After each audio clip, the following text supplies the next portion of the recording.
This is Power Talk 1040. Welcome to the show. Every Saturday at this time, we bring you the Cerebral Edge with me, Coach Chris. It's a show that aims to give you the edge to be 1% better every day. Add that all up to 365 days a year, and you're well on your way to a better version of yourself. And it is Mental Health Awareness Month. People can get stressed, depressed, anxiety, especially if you're a business owner and your business is not doing well. Well, I got the guest for you today to help clear that up, help get that anxiety off your shoulders, get your sales better, get your business from zero to hero. My friend James the Wicker Man. You know, if I had $1 for every time I was called the Wicker Man, I'd probably be pretty wealthy at this point. I love it. But no, thanks for having me, Chris. And really what we're going to talk about today is we're going to talk about sales and really maximizing your sales potential through efficiency. And really what I find is a lot of anxiety in businesses is caused because of two main reasons in their sales program. The first one is really has to do with spending money maybe in the wrong direction, right? And spending too much money they don't have.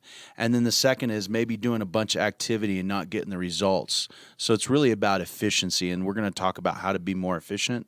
We're talking about the glide method and some of those things today.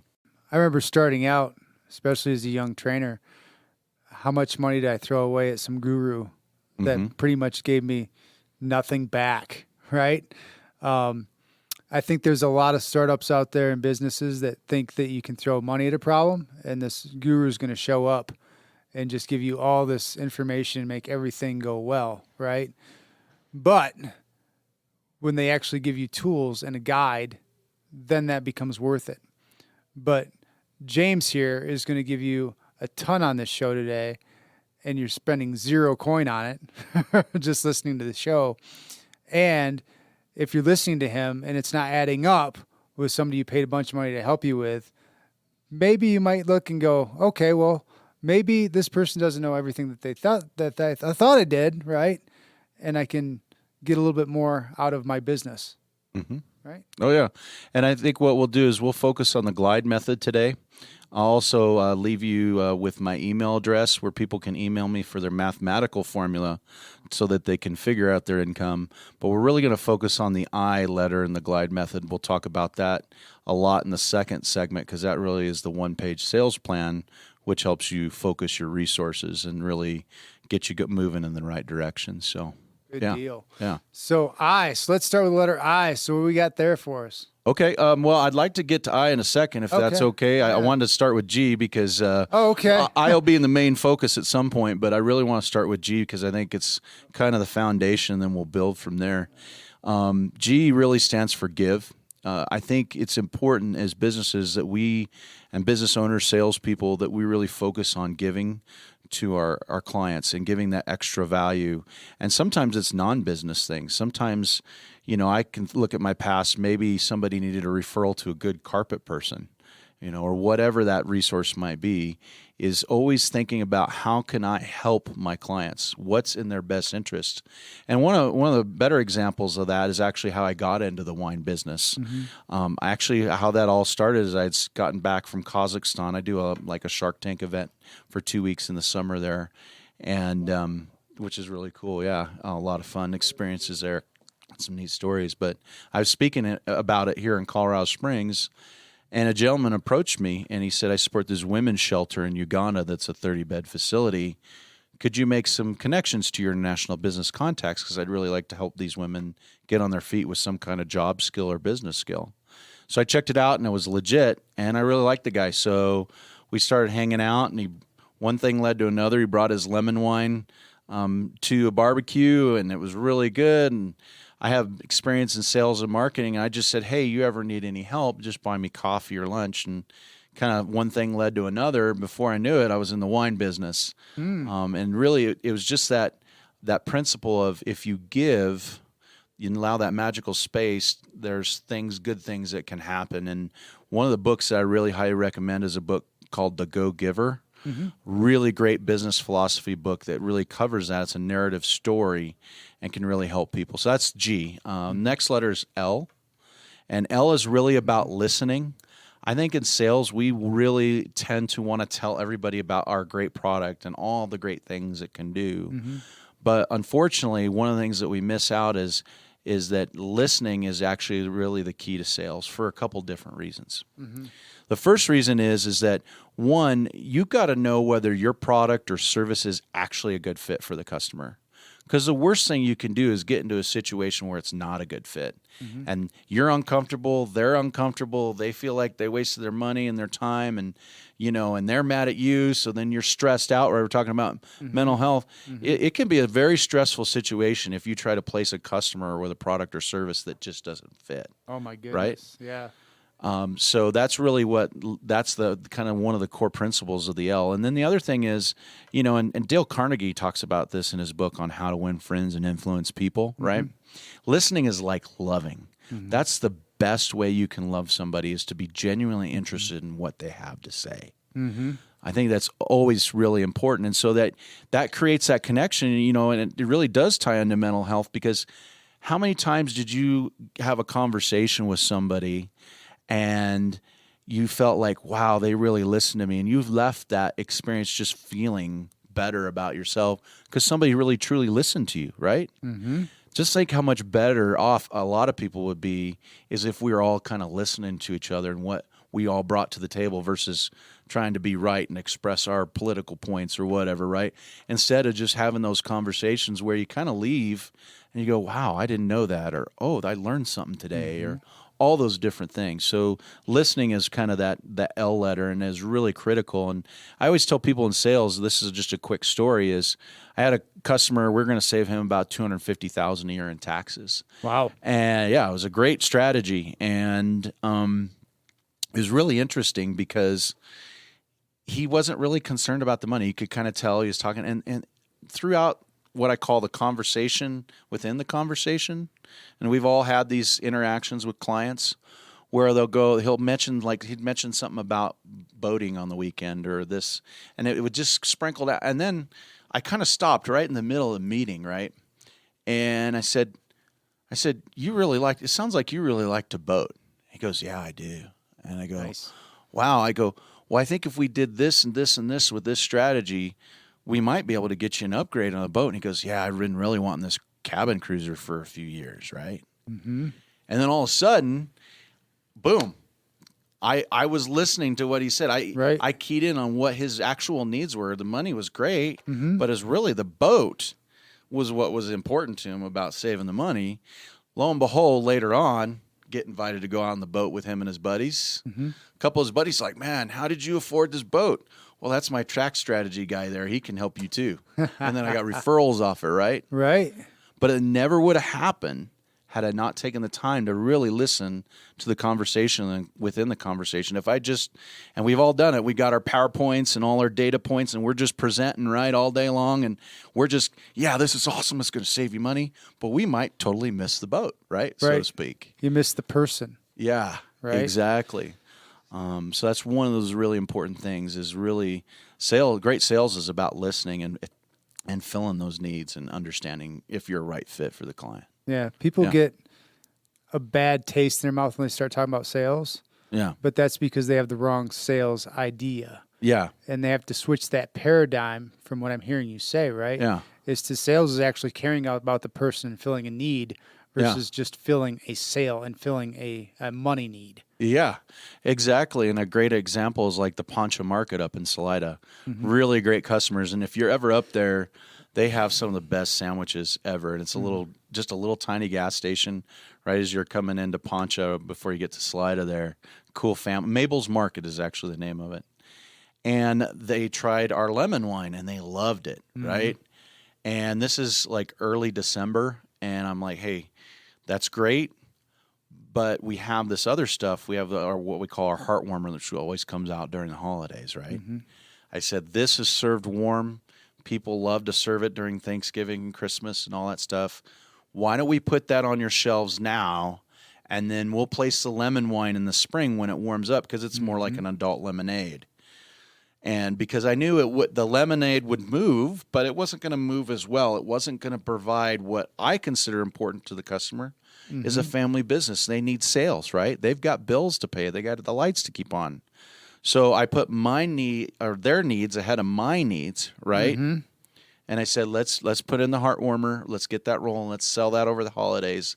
And then in the spring, we'll do the lemon wine and kind of move that forward.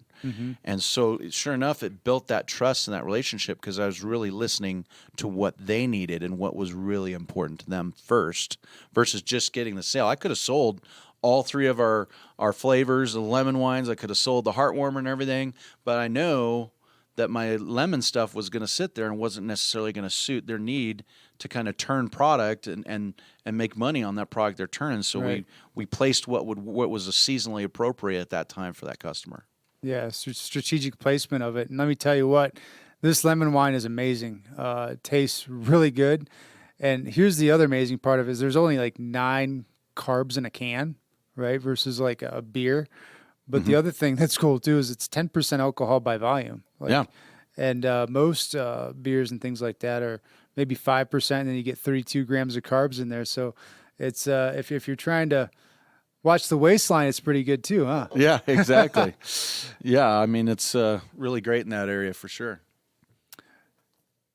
Yeah, so I mean, the listening, the giving, the listening, that's huge, especially when it comes to if you're in the personal training market or strength conditioning market, right? Because how else are you going to get in front of somebody if you don't give a little bit away, right? That's how I first got started, was doing a lot of free stuff for people. So getting my feet wet a little bit, as you will, as a trainer, right? That's one way to do it. If you're struggling out there and you're stressed, give a little bit away, right? Don't be too proud to say, I need to charge for everything I do, right? And then actually listen to the person, right? Listen for key things, right?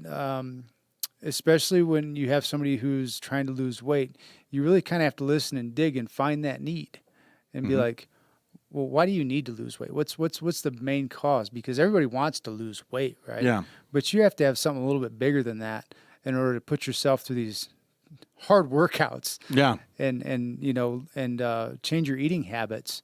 You have to have something a little bit bigger than yourself to pull you toward that at first, right? Right. You're digging into that why, right? Yeah. What's really driving this? You know, the person actually started to reach out to a personal trainer. They want to lose weight, but there's something in the background that's driving this want to change, right? Yeah, absolutely.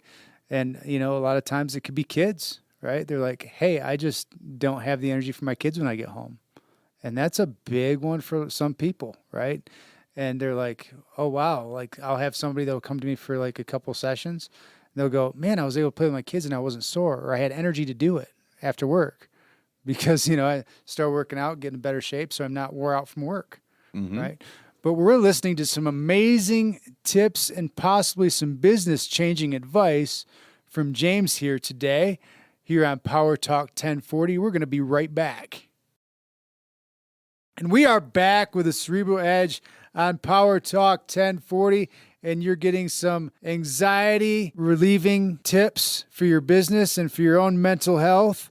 Because, again, when your business is tanking, where's your mental health state? It's in a rough place, man. It's in a rough spot, right? Yep. So we've got James here giving us the glide method, and he is on letter I believe. That's right. I stands for innovate, and really what it is design. You should be innovating your sales every 90 days. I mean, if you even just look at the last 2 years, how much has the sales and consumer market changed? How much has inflation changed? All the different changes, right? So I recommend people revise their sales plan every 90 days, and that's why I came up with the one-page sales plan.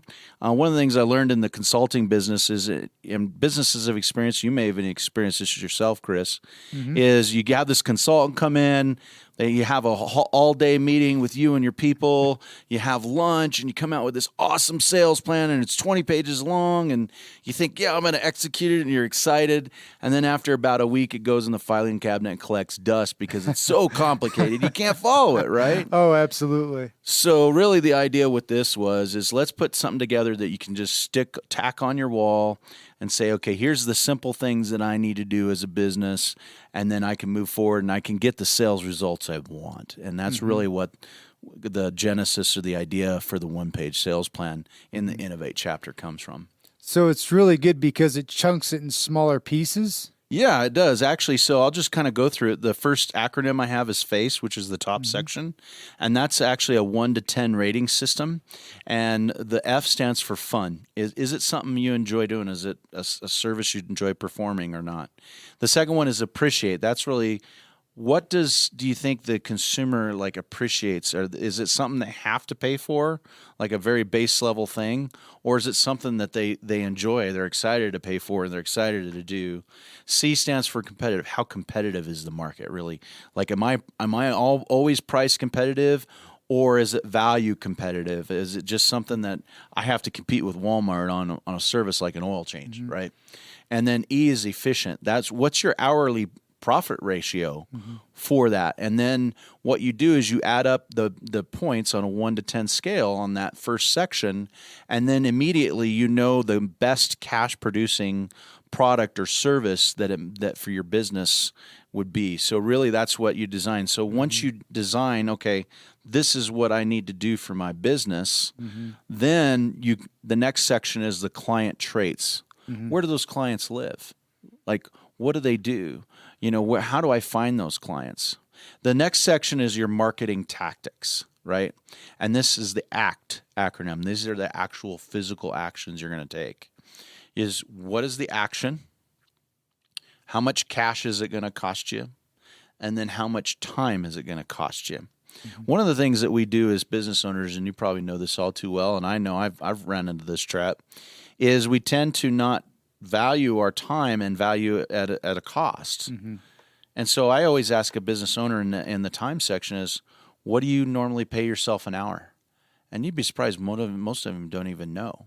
Oh, I'm sure. You know, they and then they'll lowball themselves and say, I'll pay myself $20 an hour or something. I'm like, you're only worth $20 an hour? You run a business with 15 employees and you think your time's only worth $20 an hour? Really? Right? And so once you get that section lined out, you actually have a firm cost of what that campaign is going to be. And I'll give you a good example. I had a client up in Woodland Park, and they found out that most of their referrals was coming from an ATV rec center. So I asked them, I said, well, what is something they love? And they go, well, they love donuts from the donut mill. So could you bring them donuts once a week on Fridays or once a month and show them that they're valued? And so we computed the cost of that campaign. And then the idea was, are we getting 10x? If we're spending $300 every 90 days, are we getting $3,000 worth of referrals? And that kind of puts us into our results section, the last section of the one-page sales plan. How many referrals did I get? Did I actually enjoy doing the campaign? I don't know about you, but if I brought donuts into an ATV shop, most people would probably be pretty excited to me. I'd actually enjoy that. But like, what's up? I got your donuts, right? So that's going to be high in that. It's a simple yes, no. Because if you don't enjoy it, it might be one of those marketing campaigns that you look at outsourcing somewhere down the road or having a third party do it because it's not something you really want to do, but you know it's yielding results. So I think that's why it's really important to answer this question when you're thinking about that campaign. A is adjustments. Do I want to have a third party? Do I need to add more money to the campaign? Do I need to add less time? What do I need to adjust to get into that 10x? Because we really want to get 10x on any program we do from a sales and marketing perspective. And then proceeds. What is the bottom dollar? How much money did I make on that campaign? And that's really the I section of the glide method is, let's analyze what's working, what's not, in a very laser-like focused kind of strategy, right? And then we can tweak it as we go. And we want to evaluate that as a small business in about every 90 days because it's always changing. Yeah, it's something where a lot of personal trainers fail at, right? And strength coaches, myself included, especially in the beginning years, right? Is how far does it go, like after you're done training them, and the next day you send a follow-up email or a text message just saying, hey, how you feeling? How's everything going? Are you sore, right? A lot of people just wait to the next session before they come in and they go, oh, man, I was so sore and I didn't know what to do. Well, if you just do that little bit of a reach out, right, and they're like, yeah, I'm a little sore, and you just say, hey, maybe you might want to take an Epsom salt bath or stay hydrated, or maybe get a massage, give them some tips to help and deal with that soreness, how much more they can be like, man, they really cared how hard I worked that day, right? So that goes back to the what you were talking about with giving value, because you talked about the donuts thing, but sometimes as a trainer, you got to think a little differently, right? You got to kind of think outside the box a little bit. So think about, sending the email, right? Or sending like a birthday card or something like that, right? To show that they're valued, right? That's kind of what the whole point of the donuts was, just to make your client feel valued. Oh, yeah. And, it's interesting. When we get to the E section of the glide method, we'll talk exactly what you're talking about. And I could tell you, if I had a personal trainer that did that, that would set them head and shoulders above any other personal trainer I've ever had. Mm-hmm. And there's about a 99% chance that I'm more likely to give that personal trainer with that kind of follow-up and care a referral. Mm-hmm. And we'll talk about that in the excellence in the E part of the glide method. Awesome. I mean, so far, I think you've gotten 20% better instead of 1% better today, especially when it comes to business. So I really appreciate you coming on, man. And these lemon wines are delicious, right? So 2 that I have right here. Do you mind if I take a second and talk about your No, go ahead, man. I appreciate there for it. a second? But he's got 2 that I've got right here, and I've tried them both. Skier Pea, which is awesome. And you got to love Skier Pea for being in Colorado, right? Yep. And Citrus Strump, both great. But anyway, on that note, we'll continue on to, are we on D now? We're on D, yeah. All right, so let's talk about the D, baby. Let's talk about the D. So what's really important about the D is it stands for determination. Too many times in sales, we look at just honesty. Sales is a rejection business. Oh, yeah. Top-notch salespeople in the world are closing maybe 20 to 30% of their deals, right? Mm-hmm. Now, think about this. A baseball player, Hall of Fame baseball player, gets on base, hits the ball, gets on base 30% of the time. So we get rejected and we get shot down more than a baseball player does, a professional baseball player. So sales is a tough business. Mm-hmm. But if you know the numbers going in ahead of time, then guess what? It's not such a big, huge, hairy 800-pound gorilla that, I know I'm going to get rejected. I know 10% of the people are just going to say, I don't want to talk to you. I don't even care what you have to say. They're just going to be jerks, mm-hmm. right? We just know that. If you know that ahead of time, then you're prepared. Mm-hmm. I don't know about you, but like if I'm prepared for stuff like that, then I really know. So what I'm going to do is at the end of this radio show, I'll give you my email address and I'll help you with the determination. I have actually a mathematical equation to help people boil down their income. And then the last section is the E, or excellence. And you kind of hit on it. You actually hit it the nail on the head, is providing that extra value, right? Mm-hmm. Being excellent. I tell a lot of people, if you dedicate even up to 30% of your sales budget towards your customer relations, that you can actually bump your sales up even more and exponentially if you really focus on those excellent touch points with your customers. That's awesome. The D, the determination that I'm going to go back to that a second. Yeah. You're like, I'm sure you know about that. Of course, every trainer does, right? And it's even harder for us, right? And that's why it's so important to listen to this glide method, because the listening is going to help you with that D, right? Mm-hmm. Because most of the time when you strike out with a client, you didn't really listen to what they're telling you, right? Mm-hmm. You didn't listen to the actual need that they needed. Mm-hmm. So you can go into a closing more prepared with that determination, right? Because you've actually listened to the bullet points that they needed to talk to you. Well, thanks for being on the show, James. Let's hear your email. How do people get a hold of you so they can get that mathematical equation to help their business and their mindset? Yes, that's James at solidsolutionsus.com. Excellent. And always, check out their product. What's the name of your business actually for the lemon wine? So yeah, our wine is all made in Palmer Lake. It's Evergood Adventure Wines. And if you go to our website, you can get more information on the wines. And then we also have what we call the P Finder. That's the store locator. It'll actually direct you to the store that's located next to you or closest to you. Great. I'm so glad you joined me today here on the Cerebral Edge. Let's keep this thing going. Join me next Saturday at noon right here on Power Talk 1040. And I'll have another great guest with more insight on how we can all achieve that Cerebral Edge goal of making you 1% better every day. I'm Coach Chris. Until next time, stay strong.